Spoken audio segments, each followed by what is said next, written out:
రాష్ట్రంలో RRR north కు టెండర్లు ఆహ్వానించింది National Highways Authority of India. 7,100 కోట్లకు పైగా వ్యయంతో గ్రీన్ ఫీల్డ్ 4-వే ఎక్స్ప్రెస్ హైవేగా నిర్మాణం చేపట్టనున్నారు. 2 ఏళ్లలో పూర్తి చేయాలని టెండర్లో పేర్కొంది NHAI. ఇక సంగారెడ్డిలోని గిర్మాపూర్ నుంచి యాదాద్రి వరకు 5 ప్యాకేజీలుగా టెండర్లను ఆహ్వానించింది.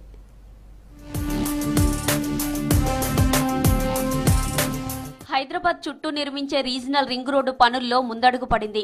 RRR నార్త్ పార్ట్ నిర్మాణానికి national Highways Authority of India శనివారం టెండర్లు పిలిచింది. 7,104 కోట్ల 6 లక్షల ఖర్చుతో 161.5 కిలోమీటర్ల మేర గ్రీన్ ఫీల్డ్ ఎక్స్ప్రెస్ హైవేను కేంద్ర ప్రభుత్వం నిర్మించనుంది.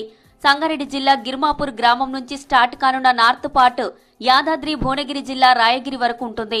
మొత్తం 5 ప్యాకేజీలుగా టెండర్లు పిలవగా టెక్నికల్, ఫైనాన్షియల్ టెండర్ దాఖలకు వచ్చే ఏడాది ఫిబ్రవరి 14 వరకు గడువు విధించారు.